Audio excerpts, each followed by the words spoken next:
আমার মনে হয় সিজন 2 এর যাকে বলা হয় ট্রেলার ইতিমধ্যে কিন্তু শুরু হয়ে গেছে। স্বরাষ্ট্রমন্ত্রীর মতো দৌর্দণ্ড প্রতাপ নেতা সেই প্রশ্নটাকে অ্যাভয়েড করে যাচ্ছে। এই ভয়টা কিন্তু বিজেপির মধ্যেও ঢুকে গিয়েছে। এইটা কি দ্বিতীয় দফায় আবার এরকম ব্যবস্থার কোন রকম পরিকল্পনা নেবে সরকার? এই ঝুঁকি কি আবার নেবে? ডিজিটাল ইন্ডিয়া বলে যেটা করা হয়েছে সেটা কিরকম একটা সরু সুতোর উপর দিয়ে হাঁটছে। এবিপিপি হ্যাঁ, এখানে বলছে যে দিল্লিতে যে তারা দেশদ্রোহী, হ্যাঁ, তারা ওখানে কিন্তু হ্যাঁ। দেশপ্রেমী হয়ে আন্দোলন করছে।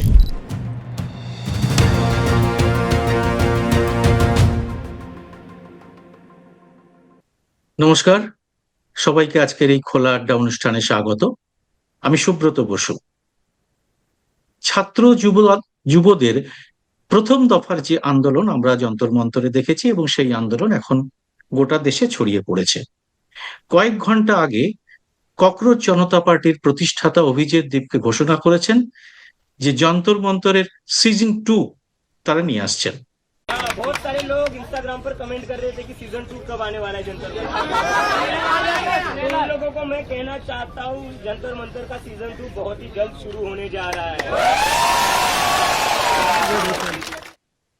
এই আন্দোলন পরের দফায় কোথায় হবে, কবে শুরু হবে, এ ব্যাপারে তিনি কিছু ঘোষণা করেননি। কিন্তু আন্দোলনের প্রথমেই আমরা দেখেছি যে তারা সরকারকে কিভাবে নড়িয়ে দিয়েছিল, শিক্ষামন্ত্রীকে পদত্যাগে বাধ্য করেছিল, এবং পুরো বিজেপি তাদের সমস্ত শক্তি দিয়েও এটাকে বন্ধ করতে পারেনি। এবার দ্বিতীয় যে সিজন আসছে তাতে কি হতে পারে, এই বিষয় নিয়ে আজকে আমরা একটা বিশ্লেষণ করব। আজকে আমাদের সঙ্গে এই জন্য রয়েছেন প্রবীণ সাংবাদিক এবং রাজনৈতিক বিশ্লেষক গৌতম বন্দ্যোপাধ্যায়। গৌতম দা, প্রথমেই আজ আপনাকে স্বাগত।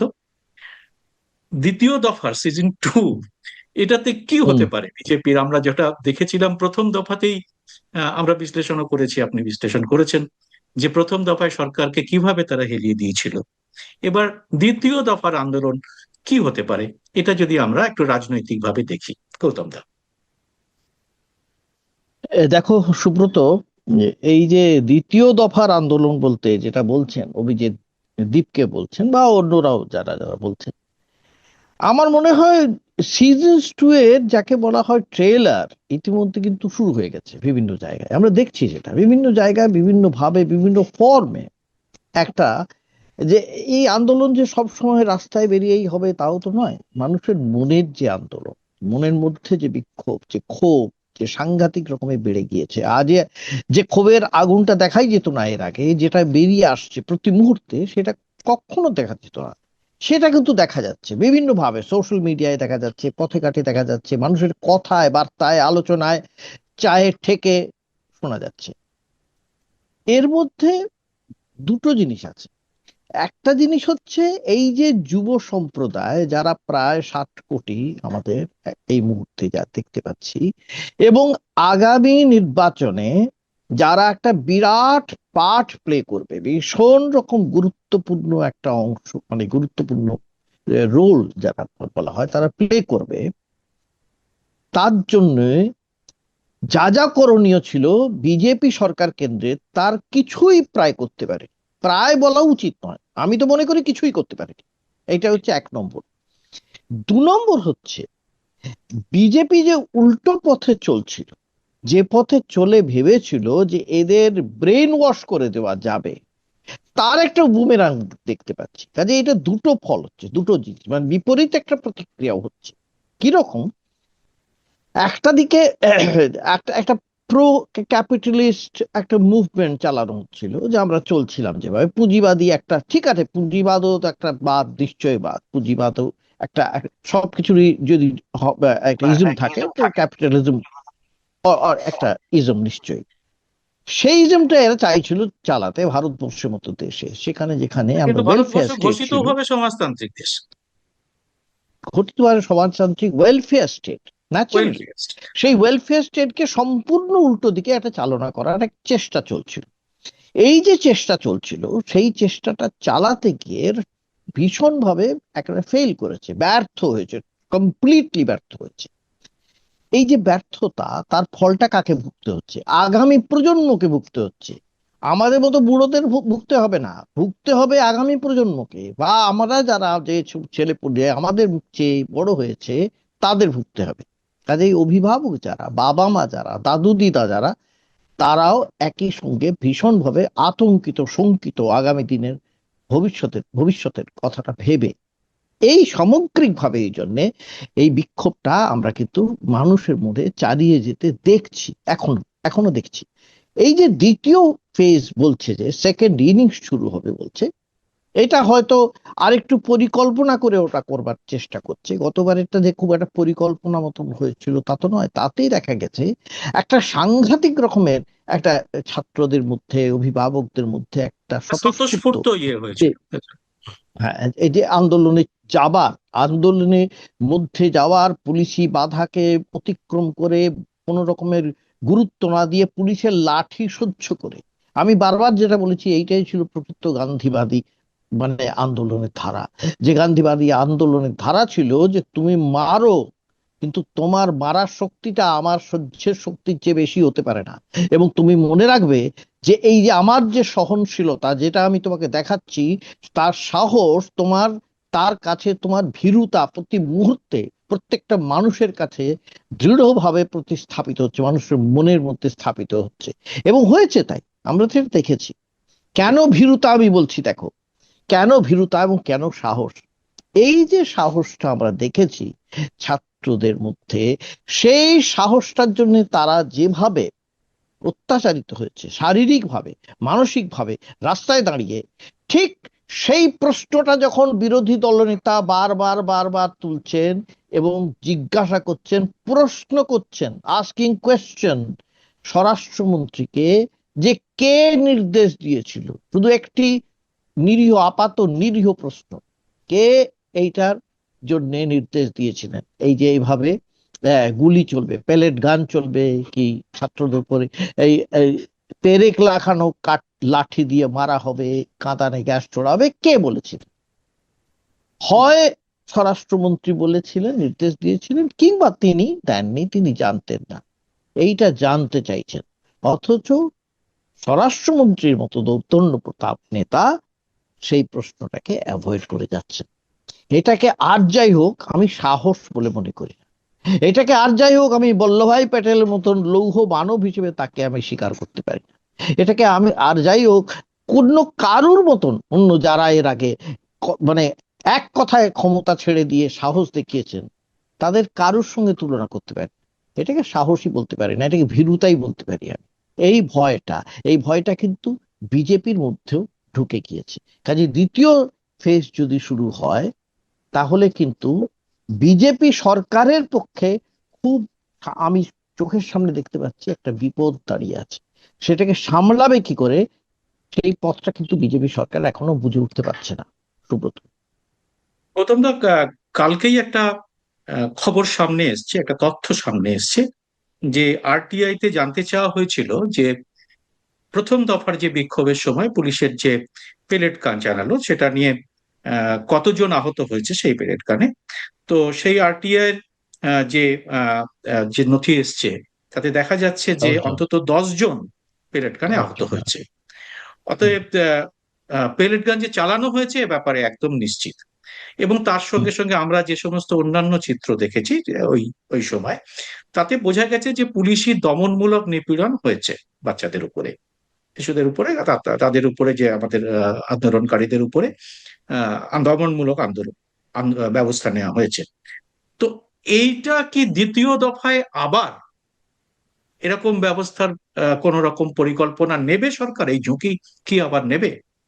কারণ আমরা দেখেছি আন্তর্জাতিক বিশ্ব মিডিয়াতে, বিশ্বের বিভিন্ন সংবাদ মাধ্যমে এটা খবর হয়েছে এবং সবাই সমালোচনা করেছে এবং সবাই এটা বলেছে যে এই দমন নীতির ফলেই এই আন্দোলনটা আরো বেশি ছড়িয়ে পড়েছে। তো সেইটা কি এবার সরকার সরে আসবে একটু? আপনার কি মনে হয়, গৌতম দা? দেখো, সরকার সরে আসবে মানে সরকার যে সরে আসবে মানে শুধু তাই নয়, সরে যে এসেছে এটা আমরা জানি, ইতিমধ্যেই জানি। প্রধানমন্ত্রী নিজে ইনস্টাগ্রামে বলেছেন, ওদিকে মোহন ভাগবত যেভাবে বলেছেন, আরএসএস এর প্রধান হয়ে তিনি যেভাবে বলেছেন, তাতে বোঝাই যাচ্ছে যে এই যে ছাত্রছাত্রী, এই যে যুব সমাজ, তাদের যে বিক্ষোভ, তাদের যে দাবি সেটা ন্যায্য এবং তাদের অন্যভাবে তাদের বিচার করা উচিত ছিল তাদের দাবিটা, এবং সেটা করা হয়নি। এটা যে হয়নি, এটা যে ব্যর্থতা, এটা তো স্বীকার করেছে, মুখের ওপরে করতে পারছে না। করতে পারলে আরো অনেক দূর যেতে হয় সরকারকে, সেটা করতে পারছে না। এমনিতেই এই সরকারের যে সাংঘাতিক রকম অথরিটেরিয়ান একটা রেজিম, অথরিটেরিয়ান একটা, নিজেকে আমরা যা মনে করি সেটাই করব, সেটাই ঠিক কথা, সেটাই শেষ কথা। এই যে ইন্দিরা গান্ধীর সময় আমরা বলেছি, অনেকেই বলেছি ইমার্জেন্সির সময় শুধু না, অন্য সময় বলেছি ইমার্জেন্সির সময় ছাড়াও, যে তার মধ্যে একটা অথরিটেরিয়ান একটা রুল করার একটা টেন্ডেন্সি আমরা দেখেছি, দেখিনি তা যদি তো নয়, দেখেছি। সমস্ত নেতাদের জেলে পুরে দেওয়া হয়েছিল। হ্যাঁ, জেলে পুরেছেন, করেছেন, সবই করেছেন। কিন্তু অ্যাট দ্য সেম টাইম তিনি কি করতে বাধ্য হয়েছিলেন? তিনি ছাড়তে বাধ্য হয়েছিলেন ক্ষমতা, কারণ দেশের ডেমোক্রেসি তাকে ক্ষমতা ছাড়তে বাধ্য করেছিল। এবং শুধু তাই নয়, তিনি ছাড়ার পর যখন ফিরে এসেছিলেন তখন তাকে অনেক কিছু স্বীকার করতে হয়েছিল, যে এমার্জেন্সি সময় কিভাবে সংবিধানের মধ্যে থেকেই তিনি করেছেন, সংবিধানকে তিনি কোনো রকমেই বাইপাস করেননি, সংবিধানকে কোনো ভাবে এড়িয়ে যাননি, এটা বারবার বলতে হয়েছে তাকে। এখন কি দেখছি? এখন যে সুকৌশলে কার্যত সংবিধানকে, মানে সংবিধানের বিভিন্ন যে মূল মৌলিক কাঠামো সেটাকে ভেঙে দেওয়ার একটা পরিকল্পনা চলছে, এটা সবাই দেখতে পাচ্ছি, আমরা তো সবাই জানি, সেটা না, না জানার তো কিছু নেই, সবাই বুঝতে পারছি। কিন্তু সেটা এমার্জেন্সি ডিক্লেয়ার না করে করা হচ্ছে, এটা আরো মারাত্মক। কাজেই তুমি আরটিআই করে যেটা বলছো, যে এতদিন পরে জানা গেল 10 জনের 10 জন ছাত্র ছাত্রী বা ছাত্রী আছে কিনা তাও জানি না, পেলেট গানে আহত হয়েছিলেন। এটা যদি সরকার প্রথম দিনে স্বীকার করত, তাহলে অন্তত এটুকু বোঝা যেত যে এই সরকার সততায় বিশ্বাস করতে শুরু করেছে বলছি। কারণ এর আগেও আমরা দেখেছি রাজনাথ সিং স্বীকারই করেননি ভারতীয় সেনারা শহীদ হয়েছেন অপারেশন সিঙ্গুর। ও প্রচন্ড করতালির মধ্যে, সহর্ষ করতালির মধ্যে বলেছেন একজনও সেনার কিচ্ছু হয়নি ভারতীয় সেনার। এইরকম কথা, অনৃত ভাষণ তো এটা, সংসদের মধ্যে অনৃত ভাষণ ছাড়া কি বলবো এটাকে, তিনি বলেছেন। তার এবং নামে তাতে স্বাধিকার সবাই ভঙ্গের অভিযোগ এনেছে কংগ্রেস। এই জন্য পরবর্তীকালে যখন এনেছে। দেখানো হচ্ছে যে শহীদ হ্যাঁ। হয়েছেন আমাদের সেনারা, হুম হুম, তখন হ্যাঁ। তার নামে স্বাধিকার ভঙ্গের মামলা আনা হয়েছে। আমি বলছি, কিন্তু সেদিন স্বীকার করতে পারেননি। স্বীকার করতে না পারা, এই যে নিজের ত্রুটি, আমার ত্রুটি স্বীকার করতে না পারা একটা ভীরুতার লক্ষণ, এটা সাহসের লক্ষণ নয়। আমার সাহস থাকলে তবে তো আমি নিজে আয়নার সামনে দাঁড়িয়ে বলতে পারি এইটাই আমি, আমি তো চিনতে পারি যে এইটাই আমি, this is what I am. আমি যদি সেটা না করতে পারি, আমার যদি সেই সাহসটা না থাকে যে নিজের দিকে তাড়িয়ে যে এই দাগগুলো আমার শরীরেই আছে, তাহলে কিসের আমার সাহস? সে সাহস আমার নয়, সে সাহস থাকে না। কাজেই আমি এটা প্রতি মুহূর্তে দেখতে পাচ্ছি, একটা ভঙ্গুর একটা কোনো জায়গায় চলে যাচ্ছে সরকারের এই আত্মবিশ্বাসটা ক্রমেই ভঙ্গুর হচ্ছে, এটুকু আমি দেখতে পাচ্ছি। এবারে তার বলতে প্রমাণ পারো, সংসদে দেখা যাচ্ছে। সংসদে কে বাইপাস করছেন, স্বরাষ্ট্রমন্ত্রী আসছেন না, তিনি সংসদে আসছেন, সংসদ কক্ষে ঢুকছেন না। হুম, ঢুকছেন না, দিনের পর দিন তাই করছেন। তিনি শেষে বলেছেন সংসদীয় একটা নিয়ম কানুন আছে, তাই জন্য ওনারা যদি প্রশ্ন দেন স্পিকারের কাছে, সেই স্পিকার দিলে পরের দিন 3টের মধ্যে উত্তর দেওয়া হবে। কেন? এটা আবার কি ধরনের কথা? 0 আওয়ারে কি করে প্রশ্ন তোলা হয়? বিভিন্ন ভাবে তো প্রশ্ন তোলা যেতে পারে। প্রশ্ন তো সবচেয়ে বড় কথা, প্রশ্ন তো তিনি জানেন, মূল যে দুটো প্রশ্ন তিনি জানেন, সেটা লিখিত দিলে কি আলাদা হয়ে যাবে প্রশ্নগুলো? কিচ্ছু আলাদা হবে না। কি করে জিনিসটাকে এড়িয়ে যাওয়ার চেষ্টা করা যাচ্ছে সেইভাবে চেষ্টা করছেন, যার জন্য ওরা চেষ্টা করছেন আপ্রাণ, যাতে বিভিন্ন ভাবে ডিলিমিটেশন করে এই বিলটা নিয়ে এসে যাতে আরো বেশি সংখ্যায় হিন্দি বেল্টে তারা এগিয়ে যেতে পারেন, কোন রকমে সংসদীয় সাংসদের সংখ্যা বাড়িয়ে এটা চেষ্টা করছেন। কিন্তু আমি বলছি এটাই, যে এটা কিন্তু ভুল করছে আরেকটা সরকার। কারণ হিন্দি বেল্টেও এর একটা বিরাট প্রভাব পড়ে গিয়েছে, আমরা দেখতে পাচ্ছি বেশি প্রভাব উত্তরপ্রদেশে এই পড়েছে হ্যাঁ, হ্যাঁ, দক্ষিণ ভারতের চেয়েও উত্তর ভারতের প্রভাবটা অনেক বেশি। উত্তর ভারতের প্রভাবটা ভীষণ বেশি পড়েছে, বিহারে পড়েছে, হরিয়ানায় পড়েছে, ইয়েতে উত্তরপ্রদেশে পড়েছে উত্তরপ্রদেশে পড়েছে, ভীষণ। হ্যাঁ। এবং সেটা কি রকম প্রভাব? এই প্রভাবটা একটা খুব, এইটা খুব একটা আমাদের কার্যত সন্ধিক্ষণে আবার এসে ফেলে দিয়েছে, বিজেপি ফেলে দিয়েছে, একটা সন্ধিক্ষণে বিজেপি নিয়ে এসে ফেলেছে। কিরকম? আমাদের দেশটা এতখানি কখনো ধর্মীয় বিভাজনে বিভক্ত ছিল না। এই ক্রমাগত হিন্দু মুসলিম হিন্দু মুসলিম হিন্দু মুসলিম করে যাওয়া হয়েছে, এবং একটা শ্রেণীকে বলা হয়েছে মেজরিটেরিয়ান হিন্দুরা, হিন্দুরা হচ্ছে আমাদের, এই আমাদের, আমাদের এই হিন্দুরা আমাদের, সেই বিজেপির হিন্দু, আর বাকিরা হচ্ছে মুসলিম এবং মুসলিমদের যারা পছন্দ করে সেই সব হিন্দু। এই যে ভাগটা করে দেওয়া হয়েছে, ধর্মীয় ভাগটা, সেইটা কিন্তু মুছে যাচ্ছে। এই ছাত্র বিক্ষোভে, পড়ুয়া বিক্ষোভে, যুব সমাজের বিক্ষোভে সেই যে ফারাকটা, সেই বিভাজন রেখাটা মুছে যাচ্ছে। এখানে আর হিন্দু মুসলিম থাকছে না, ধর্মীয় বিভাজন, জাতিগত বিভাজন, শ্রেণীগত বিভাজন থাকছে না। একটা অন্য বিভাজন তৈরি হচ্ছে, সেটা হচ্ছে শিক্ষিত যে সমস্ত ছেলে পেলে চাকরি পাচ্ছে না, কর্মসংস্থান নেই, এই যে মূল যে ইস্যু, সেই ইস্যু নিয়ে যে বিভাজনটা হওয়া দরকার, যে এক পক্ষের প্রচুর অর্থ আছে, তারা ক্রমাগত বৈভবশালী হবে, ঐশ্বর্যশালী হবে, তাদের তাদের কাছে সন্তানরা বিদেশে পড়ছে, তাদের সমস্ত সন্তানদের বিদেশে পাঠিয়ে দেওয়া আরে, হচ্ছে। এবং এবং আর অন্য মেজরিটি যারা, মেজরিটেরিয়ান মূলত যারা, তারা সবাই মাটির নিচে থাকবে, পায়ের তলায় থাকবে, পদপ্রান্তে থাকবে। এই যে এইটা তৈরি হয়েছে, এই যে ন্যারেটিভটা, এটা ক্রমে কিন্তু এইটা সবচেয়ে বেশি উপরে উঠে আসছে, যে এইটা হতে দেওয়া যায় না। এইটা সবচেয়ে বেশি ভয় পাচ্ছে, কারণ বিজেপির ভোট ব্যাংক কিন্তু ওইটাই, বর্ণ হিন্দুদের ভোট ব্যাংক ছিল। বর্ণ হিন্দুদের মধ্যে তারা কি করেছিল, আমরা এই দলিতদের, আদিবাসীদের আমরা তাদের স্থান দেব, আমরা তাদের স্থান দিচ্ছি তো, আমরা দিচ্ছি তাদের, আমরা অনেক উপকার করে দিচ্ছি, আমরা বহু জায়গায় তাদের জন্য অনুকম্পা আমাদের আছে, এই ধরনের একটা চিন্তা। কিন্তু আমরা প্রভু, তারা হচ্ছে প্রজা, এটা বলা হচ্ছিল। এখন কিন্তু সেটা আর এই ছাত্র সমাজ সেটা মানছে না, এবং সেটা কিন্তু বিজেপি বুঝতে পেরেছে। বুঝতে পারেনি বলে আমি মনে করি না, বিজেপি বুঝতে পেরেছে। এইবারে কি করছে বিজেপি, তুমি যেটা বলছিলে, দ্বিতীয় প্রশ্ন একটা, যে কি করে সামলাবে, মানে বিজেপি কি এই আগের সবাইকে মতো আবার উল্টো লাঠি, করবে কিনা, আগের মতো আবার দমন নীতিতে যাবে কিনা? বিজেপি আরেকটা কৌশল নিচ্ছে।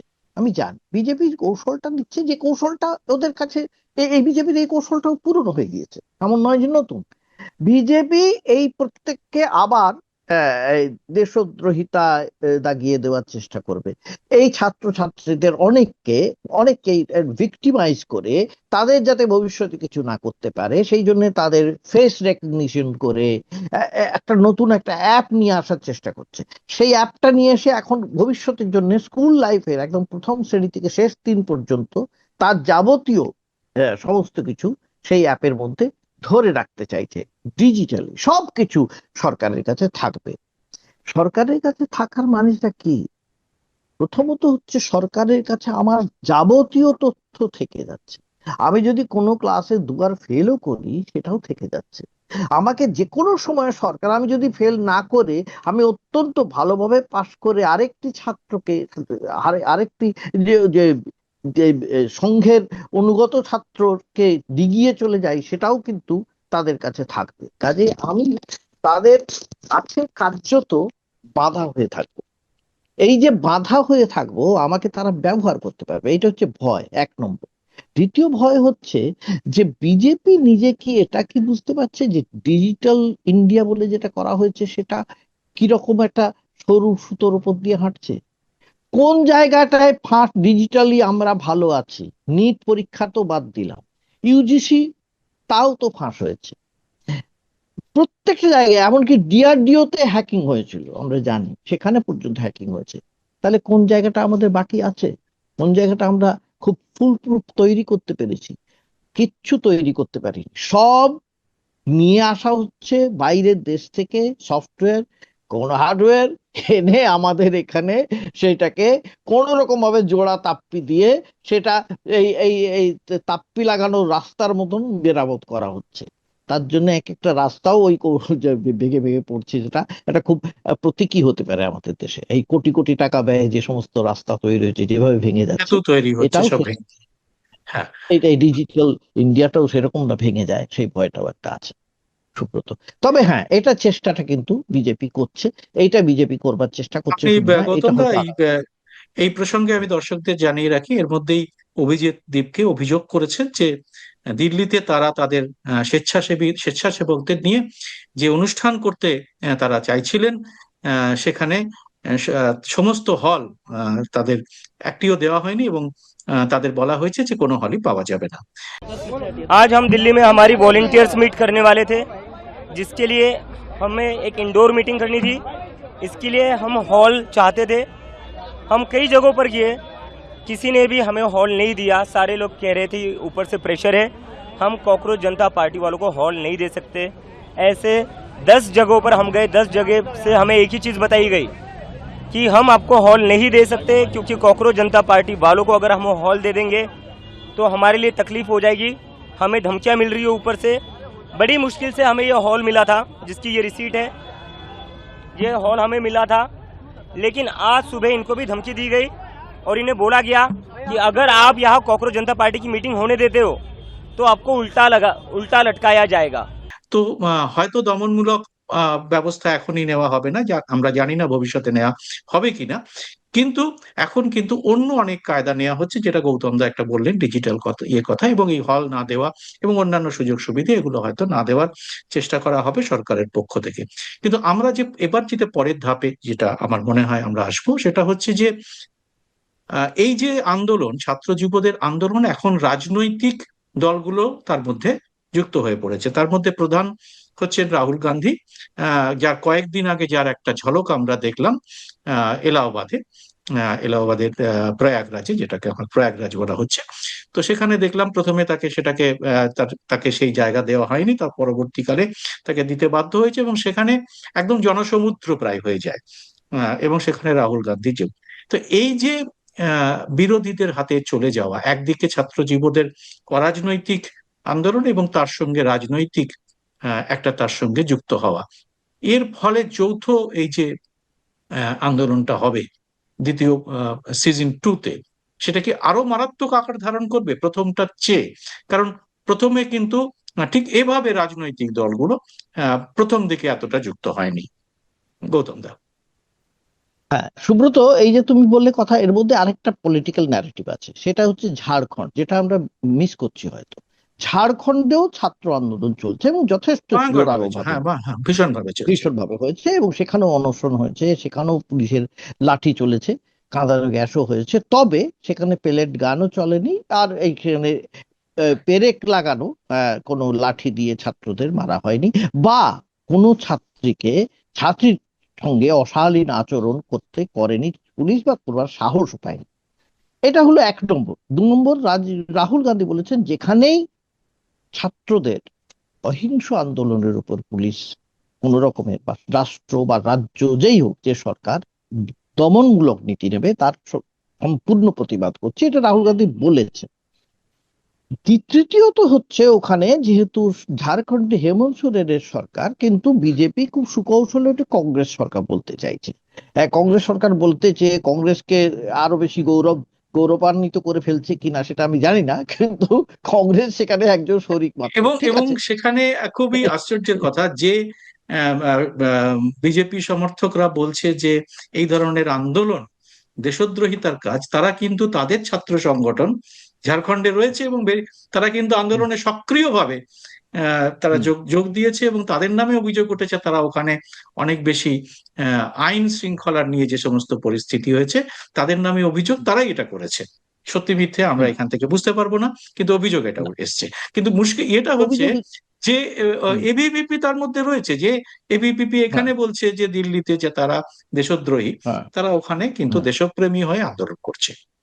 হ্যাঁ, দেশপ্রেমী হয়ে করছে। শুধু না, তার আগের দিনই তারা নেহাকে গালে কালি মাখিয়েছে, তাদের একজন গালে কালি মাখিয়েছে মিছিল করার সময়, এবং কালি মাখানোর পরেই তারা আবার প্রচন্ড ভাবে আন্দোলনে যুক্ত হয়েছে। ঠিক আছে, এবং তারা বলছে হেমন্ত সোরেনের পদত্যাগ চাইছে। ঠিক আছে, সব বোঝা গেল। হেমন্ত সোরেন, আমি ধরে নিলাম তাদের কথাটা যুক্তিসঙ্গত, আমি ধরে নিলাম, যদি ধরে নি তাদের কথাটা যুক্তিসঙ্গত হয়, তাহলে একই যুক্তিতে প্রথমত অমিত শাহকে এক্ষুনি পদত্যাগ করতে হয়। এই মুহূর্তে করতে হয়।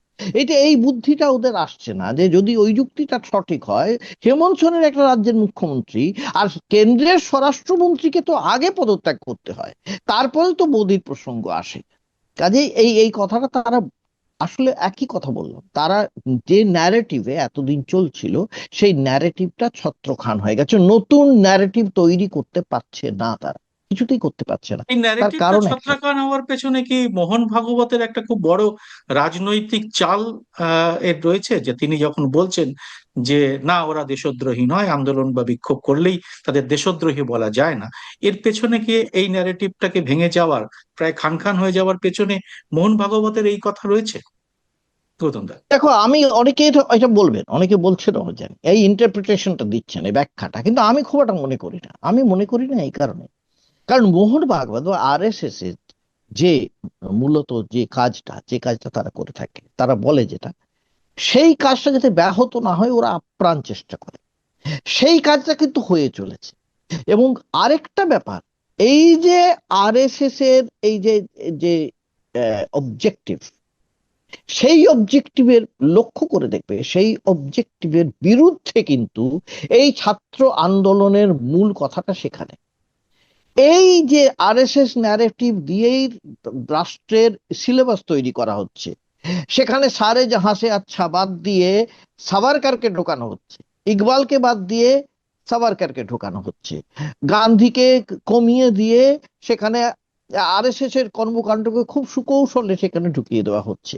সেখানে আমরা দেখছি কি, আইআইটি মান্ডিতে পুনর্জন্ম নিয়ে রিসার্চের জন্য ব্যবস্থা করা হচ্ছে। এই তো দেশের অবস্থা। ওড়িশাতে কি হয়েছে আমরা তো জানি, আহ, কোণারক মন্দিরকে হাম্পি মন্দিরের ছবি দেখে, হাম্পির ছবি দেখিয়ে কোণারক মন্দির বলা হচ্ছে, কর্ণাটক বিধানসভার ছবি দেখিয়ে উড়িষ্যা বিধানসভা বলা হচ্ছে। অজস্র ভুল, এই যে অজস্র ভুল ত্রুটি সমেত যে একটা শিক্ষা ব্যবস্থা তৈরি হয়েছে একদিকে সেটা, অন্যদিকে এই যে আরএসএস এর যে সংঘের যে মূল মতাদর্শ, সেটাকে ভেতরে ভেতরে ঢুকিয়ে চালিয়ে দেওয়া, এর বিরুদ্ধে একটা প্রতিবাদ, একটা ছাত্রদের মধ্যে, কম বয়সী অল্প বয়সী পড়ুয়াদের, যুব সমাজের মধ্যে একটা বিজ্ঞান চেতনা থাকে, থাকে না তা তো নয়, সে প্রশ্ন করতে চায়, প্রশ্ন করতে চাওয়াটাই বিজ্ঞান চেতনা, সেটাকে বন্ধ করে দেওয়ার চেষ্টা হচ্ছে, তার বিরুদ্ধে এটা চলছে। এটা কিন্তু মোহন ভাগবত বুঝেছেন। মোহন ভাগবত এই জন্য চেষ্টা করছেন যাতে তাদের কাছে আসা যায়, তারা জানে তারা যাতে অন্তত রাষ্ট্রীয় স্বয়ংসেবক সংঘের থেকে দূরে সরে না যায়, খুব দূরে সরে না যায়, যে আমরা কিন্তু তাদের সঙ্গে আছি, এটা বোঝানো। আর আরেকটা জিনিস তুমি যেটা বললে, এটা একটা ফ্যাক্ট নিশ্চয়ই, যে আরএসএস এর আগেও করেছে, এখনো করছে, এমন নতুন কিছু নয়। আরএসএস এর সঙ্গে জনসংঘের সম্পর্কের মধ্যে এইরকম একটা খুব সুকৌশলী একটা সমীকরণ ছিল, বরাবরই ছিল। এই যে কেউ পড়লেই আমরা জানতে পারবো, যে কোনো আরএসএস এর কথা পড়লে বা তাদের যারা মাথায় ছিলেন, গোলওয়ালকারের কথা, সাভারকারের কথা পড়লেই তুমি জানতে পারবে। কাজে সেটা যে একেবারে নেই তা নয়, সেটা থাকতেই পারে, না থাকার কিছু কথা নয়। সেটা হয়তো খানিকটা সাহায্য করা হবে, যে বিজেপির জন্য তিনি একটু সাহায্য করলেন, সেটাও হতে পারে। কিন্তু এটাও ঠিক, আমি যেটা বললাম, ছাত্রছাত্রীদের মধ্যে, পড়ুয়াদের মধ্যে, যারা আজকের দিনে ছাত্রছাত্রী, আজকের দিনে পড়ুয়া, তাদের মধ্যে এই যে আহ, যে যে চেতনাটা ক্রমাগত সনাতনী বলে যে চেতনা সমানে তাদের মধ্যে ঢুকিয়ে দেওয়ার চেষ্টা হচ্ছে, তার বিরুদ্ধেও এটা প্রতিবাদ বলে আমি মনে করি। ব্যক্তিগতভাবে আমি এটা সেটাও মনে করি। গৌতম দা, একদম সময় শেষ হয়ে এসেছে, কিন্তু একটা খুব গুরুত্বপূর্ণ আমার মনে হয় একটা প্রশ্ন আমরা আলোচনা করা উচিত। সেটা হচ্ছে যে প্রথম দফার যে আন্দোলন ছাত্র যুবদের, সে আন্দোলনে দাবি ছিল শিক্ষা সংস্কারের, কিন্তু সমস্ত দাবির উপরে ছিল কেন্দ্রীয় শিক্ষামন্ত্রীর ধর্মেন্দ্র প্রধানের পদত্যাগ। সেটা তারা পেয়েছে। কিন্তু শিক্ষা সংস্কারের যে কথাগুলো বলা হয়েছে, তার জন্য যে সমস্ত ব্যবস্থা নেওয়ার কথা, যে বিল আনা হয়েছে, যে শিক্ষা সংশোধনী বিল, তাতে কি প্রকৃতপক্ষে ছাত্র যুবদের কোনো দাবি যেগুলো তাদের ছিল তার সমাধান হবে? তারা অভিযোগ, তারা যে সমস্ত গুলো চেয়েছিল, তার কি কোনো সমাধান হবে? না, এই মুহূর্তে তার কোনো সমাধান হবে না। এবং এই মুহূর্তে হবে না শুধু তাই নয়, আসলে দিনের পর দিন বহু চেষ্টা করে 10 বছরের চেষ্টা করে এই জায়গায় এসেছে বিজেপি, ভারতীয় জনতা পার্টি, এবং যা বলি RSS বাজে তারা চেষ্টা করেছে। আজকেই যদি তার বিপরীতে হাঁটতে হয় তাহলে সেটা সম্ভব নয় সরকারের পক্ষে, 1 নম্বর। 2 নম্বর, মাথায় যাদের বসানো হয়েছে, যেখানেই হোক, NCERT হোক, বলো IIT বলো, বিভিন্ন জায়গায় IIT বলি, যে কোনো জায়গায় যাদের মাথায় বসানো হয়েছে তারা সবাই সংঘের মতাদর্শ সঙ্গে ভীষণ রকমের অনুরক্ত, এবং সেইটাকে ভেবেই নিয়েছেন সেটাকে কি করে এগিয়ে নিয়ে যাওয়া যায়। তাহলে কাজেই তাদের বিরুদ্ধে গিয়ে, প্রত্যেকের বিরুদ্ধে গিয়ে যদি নতুন করে বলা হয় আমাদের নতুন করে ভাবতে হবে, তাহলে দলের পক্ষে খুব মুশকিল। সেই জন্য সেই দলকে যদি বাঁচিয়ে রাখতে হয়, দলকে যদি টিকিয়ে রাখতে হয়, তাহলে এক্ষুনি তার বিরুদ্ধে যাওয়া খুবই কঠিন। ম্যাক্সিমাম বলতে পারে এখন একটু হালকা চালাও, অ্যাক্সিলারেটরে চাপ দিও না, ব্রেকটা একটু দাও, ধীরে ধীরে চলবার নীতি একটা করতে চাইতে পারে। আর এই যে ধীরে চলার নীতি, সেটা এখন থেকে বুঝতে পারছি আমরা, কিন্তু এটা বুঝতে পারছি, এটা বুঝতে পারছি না। এটা একদিকে তুমি ধর্মেন্দ্র প্রধানের পদত্যাগের পরেও ওই যে নতুন যে শিক্ষামন্ত্রী, তিনি নিজে কিন্তু বিশেষ কিছু বলছেন না। তিনি কিন্তু বলবার মতন কথা বলেন, এমন এমন কথা বলেন, বাদ দিয়ে রাখার মতন কথা বলেছেন এর আগে, বলেননি তা তো নয়, কিন্তু বিলকিস তিনি বানু, বলছেন। মিছিল বানু ক্ষেত্রে যেটা উঠেছে। হ্যাঁ, হয়েছে। এমনকি রাহুল গান্ধী হাত ধরে তাকে টেনে আনছিলেন সবার সামনে, তিনি হাত বেরিয়ে কোনো রকমে সেখান থেকে কি করে আহ, চ- মানে কার্যত পালিয়ে যাওয়া যায় সেটা চেষ্টা করছিলেন, আমরা দেখেওছি, সে ছবি দেখেছি আমরা ইয়েতে।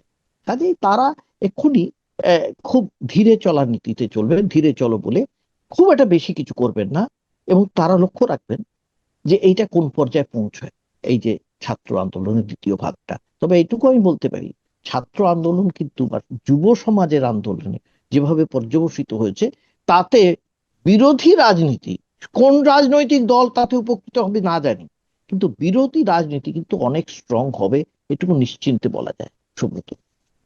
প্রথম একদম শেষ প্রশ্ন, সেটা হচ্ছে যে বিরোধী রাজনীতির কথা যখন উঠলো, তখন এখন সামনে দেখা যাচ্ছে যে কেন্দ্রীয় সরকারের বিরুদ্ধে যদি লড়াইয়ের প্রধান মুখকে বলা যায়, সেটা রাহুল গান্ধী। এখন তার আশেপাশে তার বিরোধী কক্ষের মধ্যে আর কেউ প্রতিপক্ষ নেই তার আশেপাশে। এইটা কি রাহুল গান্ধীর কাছে একটা একটা খুব বড় সুযোগ বলে মনে হয়, যে তিনি নিজেকে যে প্রতিষ্ঠা করতে চাইছিলেন একদম প্রধান বিরোধী নেতা হিসেবে, সেটা এবার জনগণের সমর্থন বা সাধারণ মানুষের সমর্থন পেয়ে গেল? সাধারণ মানুষের সমর্থনে আমি বারবার এই কথাটা বলছি এই জন্য, এই যে ইয়াং পিপলদের, এই যে কম বয়সীদের, এই যুবক যুবতীদের, পড়ুয়াদের, কম বয়সীদের ক্ষেত্রে তিনি একজন আইকন তৈরি হতে চলেছেন। আমি বলে দিচ্ছি, এটা আইকন তৈরি হতে চলেছেন। নরেন্দ্র মোদী এতদিন ছিলেন বুজুর্গ, যেমন দরকার হয় না, বুজুর্গদের সম্মান করা, প্রণাম করা, এসব ছিল হিন্দু সমাজে, কেন ভারতীয় উপমহাদেশেই এটা আছে, পাকিস্তানও আছে জানি আমরা, ভারতেও আছে এটা জানি, এখানে সব জায়গায় আছে। কিন্তু শুধু তো বুজুর্গ হলে হবে না, তার তিনি কিরকম ধরনের বুজুর্গ, প্রকৃত অর্থে তিনি কতখানি প্রাজ্ঞ, প্রকৃত অর্থে তার তার তার তার বোধ বুদ্ধি বুদ্ধিমত্তা কতখানি, সেইটুকু যাচাই করে নেবার ক্ষমতা কিন্তু যুব সমাজের আছে বলে আমি মনে করি। সেইটাই প্রতিভাত হচ্ছে প্রতিদিন। এবং ওই জন্য রাহুল গান্ধীকে বরাবর যে পাপ্পু পাপ্পু পাপ্পু বলা হতো, সেই পাপ্পু বলাটা এখন কমে গিয়েছে। এবং অন্যদিকে যেভাবে মিম তৈরি করা হতো রাহুল গান্ধীর বিভিন্ন কথা নিয়ে, এখন দেখছি প্রধানমন্ত্রীকে নিয়ে সেই ধরনের মিম তৈরি করা হচ্ছে, এবং সেই ধরনের মিম চলছে। এতে বোঝা যাচ্ছে যে তার যে ভাবমূর্তি, সেই ভাবমূর্তি তো অনেকখানি টাল খেয়ে গেছে, এবং রাহুল গান্ধীর ভাবমূর্তি সে অর্থে অনেকখানি ওপরে উঠে এসেছে। এটুকু নিশ্চিত বলা যায় যে আগামী দিনে, আর যাই হোক, রাহুল গান্ধীকে পাপ্পু বলে আর অস্বীকার করা যাবে না, তাকে ঠেলে ফেলে রাখা যাবে না। তিনি অনেক উঁচুতে উঠবেন ধীরে ধীরে, বিশেষ করে যুব সমাজের এই আন্দোলনের পরে। হ্যাঁ, গৌতম দা, আমরা এর মধ্যেই একটা জিনিস দেখলাম, যে যুব সমাজের আন্দোলন নিয়ে অনেকে অনেক কথা বলেছেন, কিন্তু খুব সম্প্রতি একটি কথা এসছে, সেটা বিখ্যাত অর্থনীতিবিদ এবং বিশ্ব ব্যাংকের প্রাক্তন প্রধান কৌশিক বসুর কাছ থেকে। কৌশিক বসু, তিনি কিছুদিন আগে তিনি দিল্লিতে এসেছিলেন, এবং দিল্লিতে তিনি লিখেছেন যে আমি দিল্লিতে 6 সপ্তাহের বেশি সময় ধরে আমি ভারতের অর্থনীতি বিশ্লেষণ করেছি। এই অবস্থা খুবই শোচনীয়, এর অবস্থা খুবই শোচনীয়। যুব বেকারত্ব আকাশ ছোঁয়া, শিক্ষা ব্যবস্থা বিপর্যস্ত, বৈশ্বিক আস্থা নিচে নেমে গেছে, নিট প্রত্যক্ষ বিদেশি বিনিয়োগ শূন্য, দূষণ রেকর্ড পর্যায়ে পৌঁছেছে এবং এ বিষয়ে কোনো পদক্ষেপ নেওয়া হচ্ছে না। এমন একটা পরিস্থিতিতে দেশের একমাত্র ভরসা হলো সেই যুব সমাজ, যারা এই বাস্তবতা উপলব্ধি করতে পেরেছে। তো তিনিও সম্পূর্ণ আস্থা রেখেছেন যুব সমাজের প্রতি, এবং আমাদের আজকের এই অনুষ্ঠানে আমাদেরও আস্থা রইল হুম, নতুন প্রজন্মের উপরে। যদি তারা দেশের কিছু ভালো করতে পারে বা নতুন পথ দেখাতে পারে, আমরা আমরা মনে হয় আমাদের সবার কাছেই, দেশের যারা ভালো চান তারা অবশ্যই তাদের কাছে এটা গ্রহণীয় হবে। গৌতম দা, আপনাকে অনেক ধন্যবাদ আজকের এই অনুষ্ঠানে সময় দেওয়ার জন্য। আর আপনারা যারা এই অনুষ্ঠানটি দেখলেন, তাদের সবার কাছে অনুরোধ, আপনারা অবশ্যই কমেন্ট বক্সে আপনাদের মতামত লিখবেন, এবং সেই সঙ্গে আমার এবং গৌতম দার চ্যানেল গৌতম ব্যানার্জি অফিসিয়াল, এ দুটোকে সাবস্ক্রাইব করে যদি নোটিফিকেশন বেলটি চালু করে রাখেন, তাহলে আমরা এ ধরনের অনুষ্ঠান করতে আরো উৎসাহ পাবো। সবাইকে অনেক অনেক ধন্যবাদ এবং নমস্কার। স্বাধীন সাংবাদিকতার পাশে দাঁড়াতে এবং আমার প্রতিটি ভিডিও সবার আগে পেতে মাসে মাত্র ৫৯ টাকা দিয়ে চ্যানেলের মেম্বারশিপ নিতে পারেন। চ্যানেলটি খুলে জয়েন শব্দটিতে ক্লিক করে যে কোনো দেশ থেকেই খুব সহজেই এ কাজ করা যায়।